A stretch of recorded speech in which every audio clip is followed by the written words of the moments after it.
Ќе поразговараме и за родителската одговорност, која што всушност не е определена ниту пак со пол, ниту пак со брачен статус. На секое дете му се потребни двајца родители кои што еднакво посветени родители кои што одговорно ќе се грижат за него. Досегашниот концепт на еден главен родител на кого му се доверуваат целосно децата на грижа и воспитување и еден спореден родител кој има крајно ограничено време за остварување на квалитетно родителство е пред се штетен за децата кои што де факто го губат едниот родител. Како представници на групата граѓани од иницијативата за воведување на заедничко и одговорно родителство по развод, кој што директно со своји искуства се инволвирани во оваа проблематика, ова утро во студиото на САКА Македонија се господинот Петар Наумовски и господја Билјана Бинчев. Добре дојдовте. Добро најдовме. Ви благодариме за отделениот простор да го представиме овој проблем, да го представиме на аудиторијата која што е наутро будна и се очекуваме од неа да придонесе во нашата дискусија, да донесеме едни разумни одлуки во иднина за нашите деца. Вие сте само дел од граѓаните кои што се всушност директно инволвирани во поддршката за на оваа иницијатива, затоа што во изминатите конференции, кои што мислам дека 2 или 3 веќе задна се поминати, поголем е бројот на граѓани кои што земаат активно учество.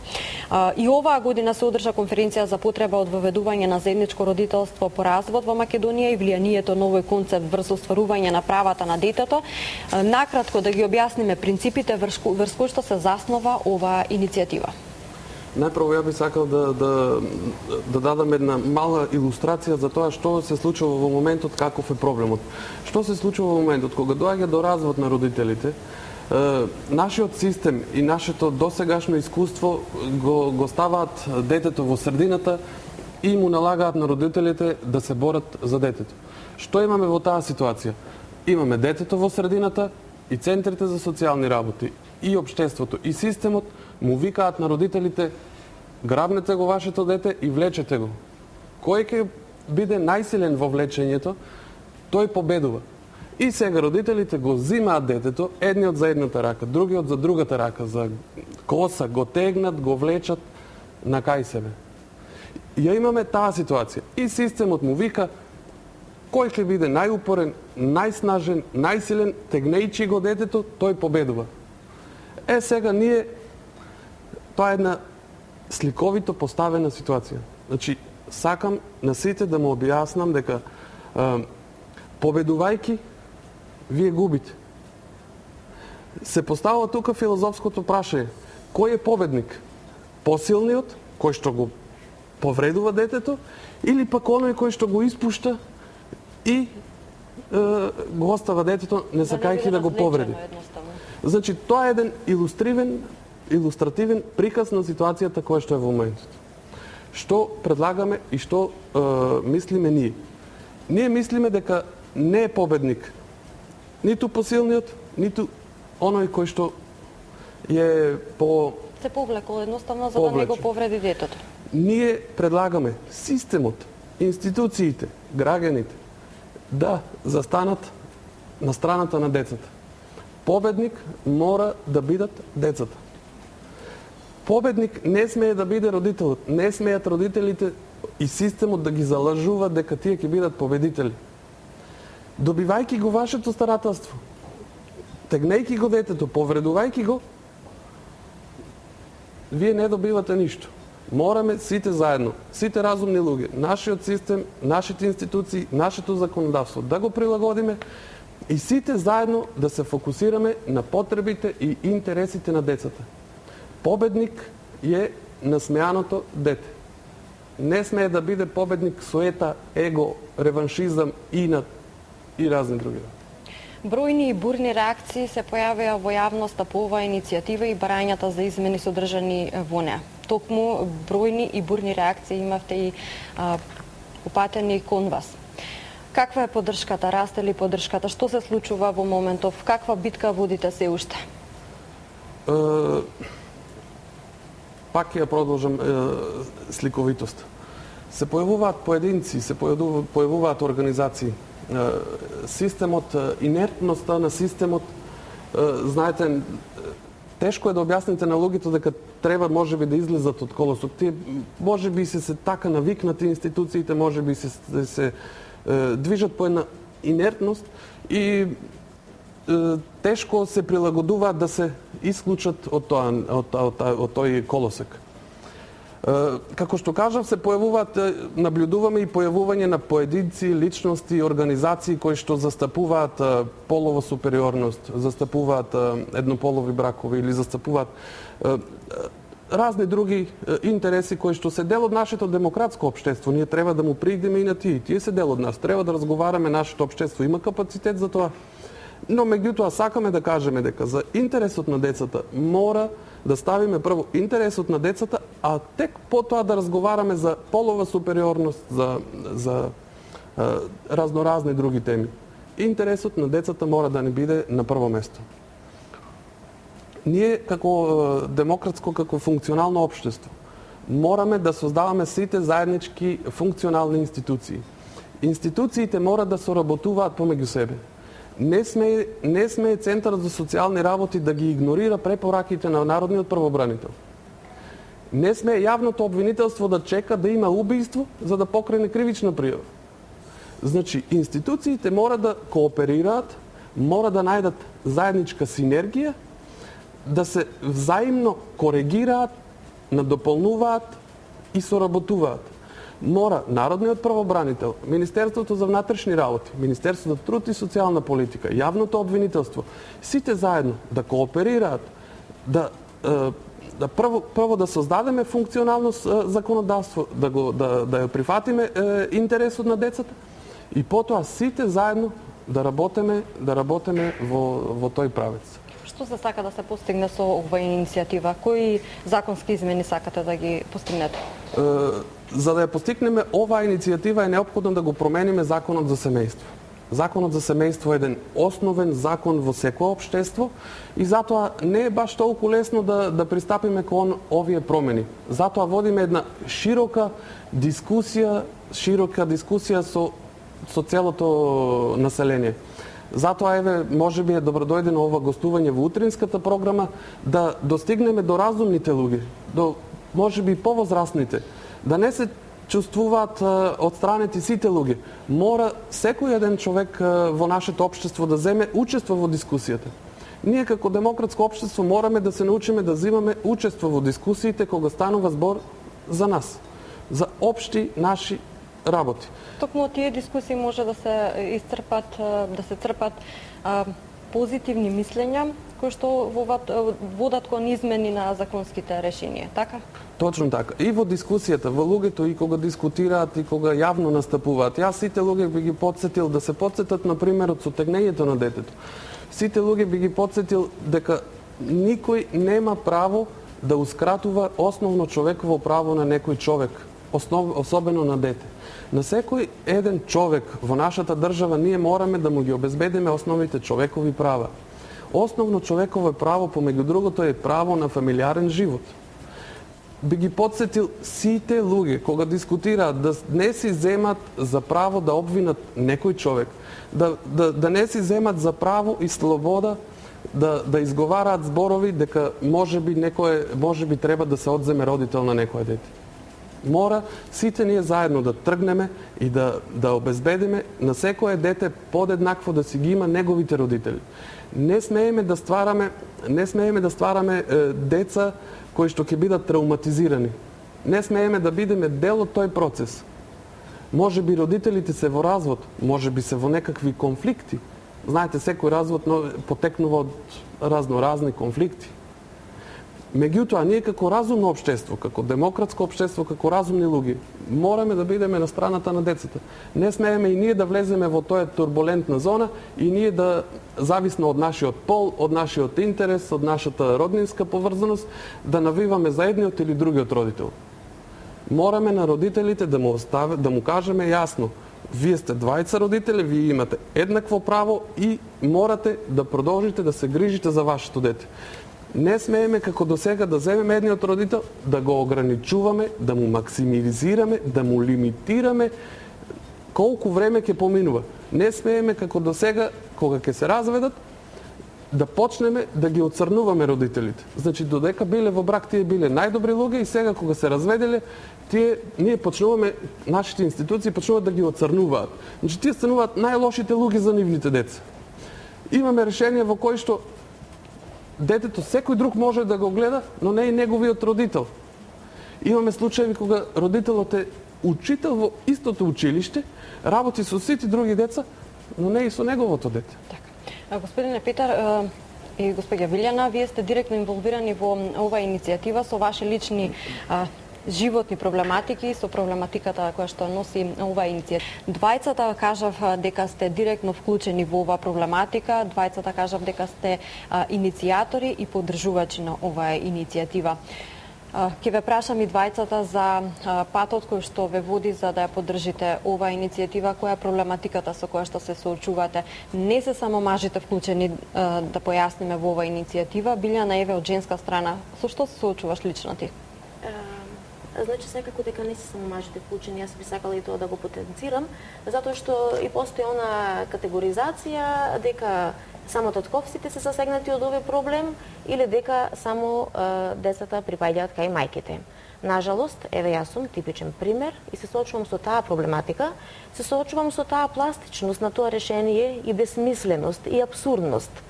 Затоа што според решението детето кај мене престојува 6 дена во месецот. Значи тоа е просто безсмислено, а јас сум мајка. Мајка на 11 годишно девојче, посебно во овој период кога детето се наоѓа, нели, пред пубертет и кога му треба најмногу моето внимание. Не правам јас поделба на родители, апсолутно во никој случај.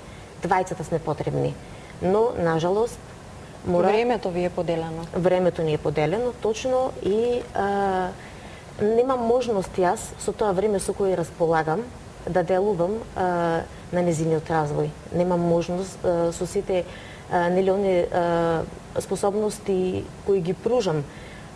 Би сакала да потенцирам дека јас пред се сум ликовен педагог. Значи, тука постои најголемиот абсурд, затоа што после разводот моето прво работно искуство беше во училиштето на мојата ќерка.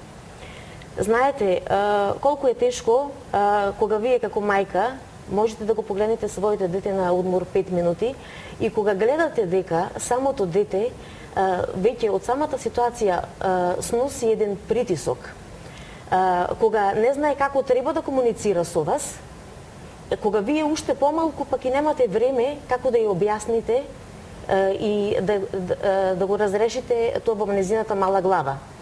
Тоа е она што најмногу ми смета, посебно затоа што, нажалост, наместо детето да се развива, нели, во една правилна насока и да може да се задржи незиниот правилен психофизички развој, јас забележувам дека кај неја се појавува потреба за одредена илустрација, потреба за прикривање на одредени ситуации, значи свесно или несвесно таа на некој начин користи измами во незиното однесување, со цел, нели, да не го повреди едниот родител или другиот, или мислејќи како треба да ја извлечи целата ситуација.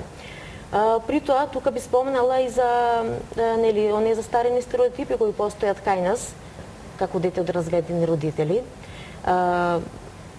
кој не би сакала да коментирам, нели, од која страна е наметнат тој стереотип врзна, бидејќи јас не се соочувам со истиот и се трудам да ја представам позитивната страна од самиот почеток, примерно од кога ја подготвував за разводот, јас цело време настојував за да ја представам сета таа страна, меѓутоа сватив дека детето се соочува со тој притисок, со последиците од тој стереотип, дека ете едноставно таа како дете на разведени родители нема да може да има другарчиња, дека треба да ја прикрива од нив целата ситуација. И најтрагичен беше еден момент кога после часови двете завршуваме со настава, нели, јас како наставник и таа како дете, и треба да се одиме заедно. Меѓутоа, секако после училиште се разделуваме во различни насоки. И видете сега, детето во тој момент не ме прашува мене или претходно не ми навестува дека може би било добро нешто да прикрие пред децата, но измислува, буквално измислува ситуација и глуми во моментот дека со мене договорена нешто и ми се обреќа мамо, нели ти требаше да одиш сега в чаршија? Па добро, јас ќе си одам дома со теја и со другите другарчиња. Јас нормално тука нели немаше како да изреагирам, освен да ја подкрепам, да, мила, така е, но тоа мене ме потресе. Значи, како што кажав, јас сум ликовен педагог, пред тоа сум дипломирала како воспитувач. Значи, јас сум дипломирала на 2 факултети за работа со деца и сега, бидејќи децата се мојата пасија, на што јас сакам да го работам, јас магистрирам исто на педагогика за надарени и талентирани деца. Значи, повторно во таа област.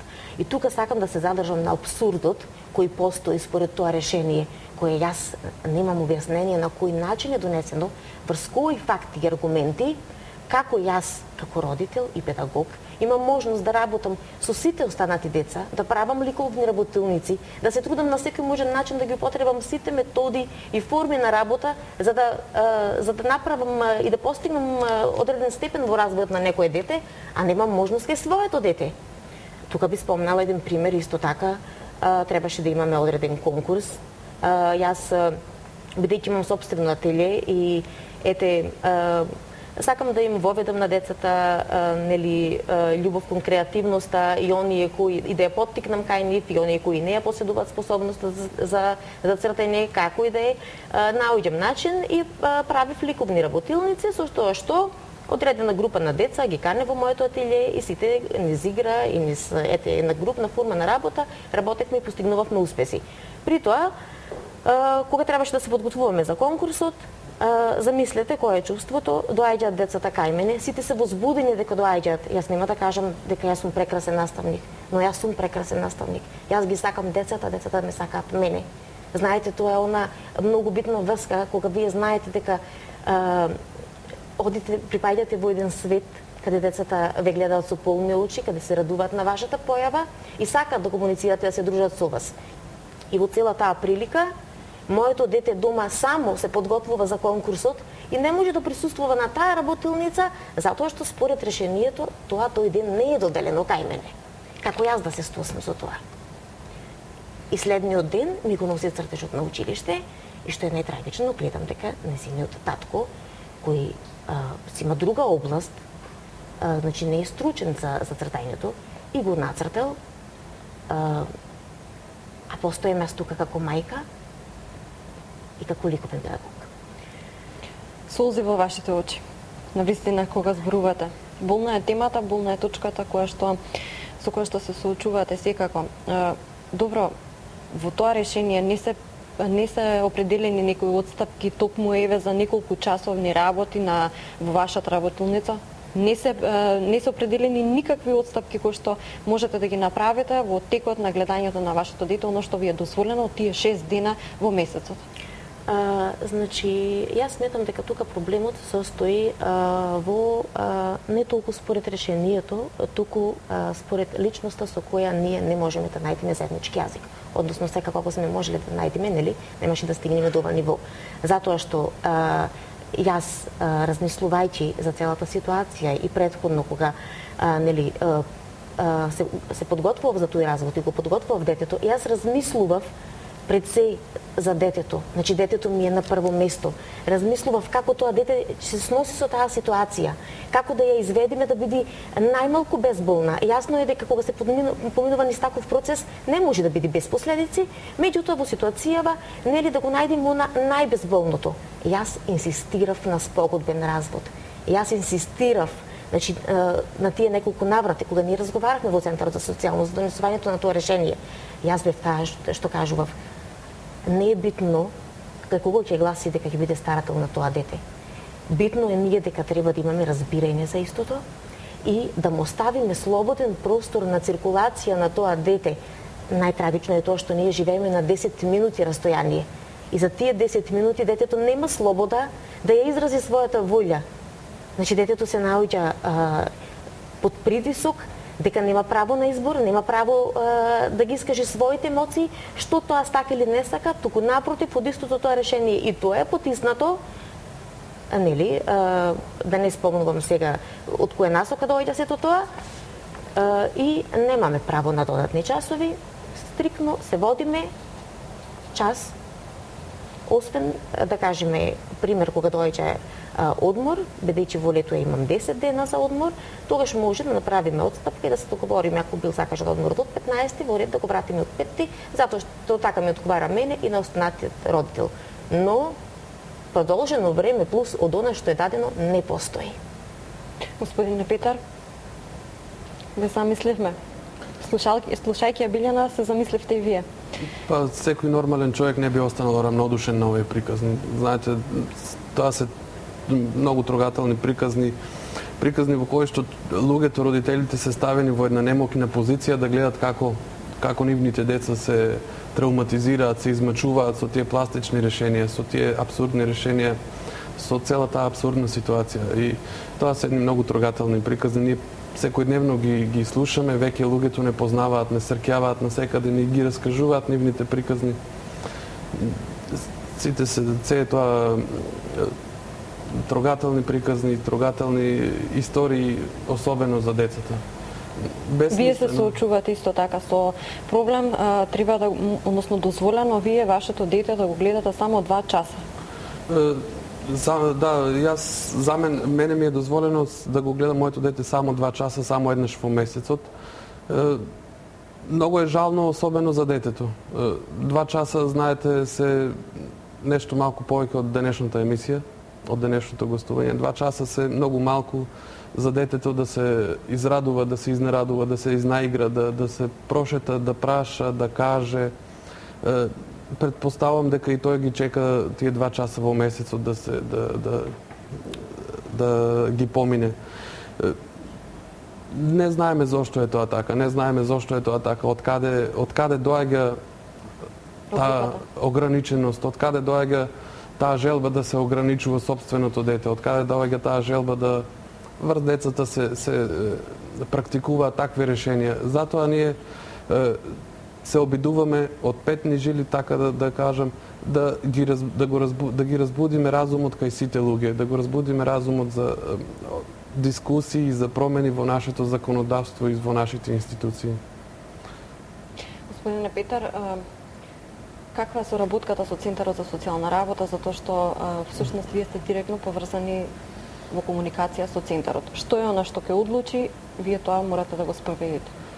Знаете, Центарот за социјални работи, претходно кажав, тој е ставен во еден систем, тие си работат целиот живот на тој начин, Центарот си се движи по таа инертност и тие немаат и многу големи, можеби и многу голем простор за други делувања.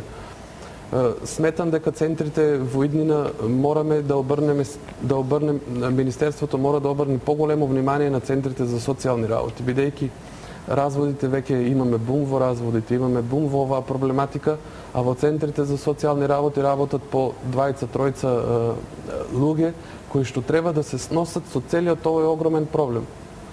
Во овој момент исто така би сакал да ги повикам и центрите за социјални работи, да се вклучат во нашата дискусија, да се вклучат со нас заедно, да ги кажат и нивните потешкоти, бидејќи тие нивните овластувања едноставно, на кој начин да пристапат кон решавање на оваа проблематика. Абсурдноста на денешната ситуација на овој проблем е во тоа што при бракоразводните постапки законодавецот определил да судот има надлежност во доделувањето на детето и во одредувањето на висината на издршката.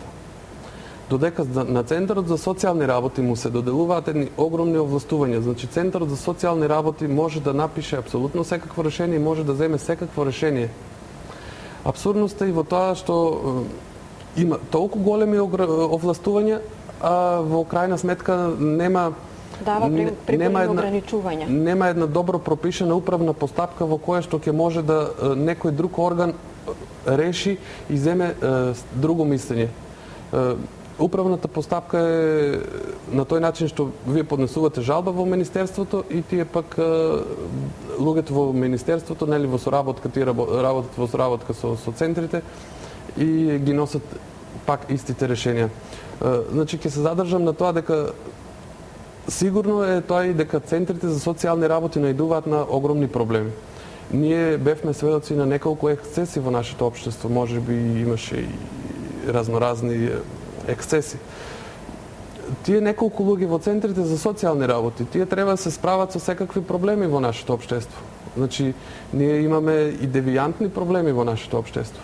Затоа сметам дека и тие луѓе од центрите за социјални работи треба да се вклучат во дискусијата, да ги кажат нивните проблеми и сите заедно да најдеме начин како и кои институции можеби нив ќе му помогнат, како тие ќе се справиме сите заедно со сите тие девијантни појави и со цела оваа одговорност. Мораме сите заедно да ги поставиме интересите на децата пред се. Затоа е повлечена нашата иницијатива, затоа е даден нашиот нов предлог на закон за семејство, во кој што ние го ставаме детето на прво место. Нашата иницијатива предвидува дека и после разводот родителите морат да продолжат да се грижат за нивните деца. Не смееме ние и после разводот да ги ставаме родителите во едни пластични ситуации, во едни пластични решенија каде што му одредуваме максимум 2 часа и крај. Нема плюс минус. Сметаме дека ова е апсурдно и затоа ја покренуваме оваа дискусија. Дискусијата има веќе многу добар прием и одзив во општеството, како што кажав, нас не среќаваат луѓе на секаде, дискутираат со нас, не ги раскажуваат проблемите кои што се слични, но сепак различни. И сметам дека сите заедно ќе најдеме решение на овој проблем. Ние сме секојдневно се повеќе луѓе, се повеќе дознаваат за нас и секојдневно со секој нов развод луѓето, поддржаниците наши растат. Така. Секако дека расте за жал, затоа што исто така кога еден прв ќе започне да го изложува својот проблем и да се бори за нешто подобро, се охрабрува другиот, следниот и така се зголемува бројката. Навистина ќе ви се заблагодарам за ова утренско гостување, за изложување на вашите вистини со кои што се соочувате. Секако и ќе ви посакам да го изодите трнливиот пат едноставно. Ви благодарам, се надеваме заедно и со вас медиумите и ќе ви добиеме уште повеќе простор да го обелодениме, дискутираме заедно проблемот и заедно да понудиме добри решенија пред се во интерес на децата.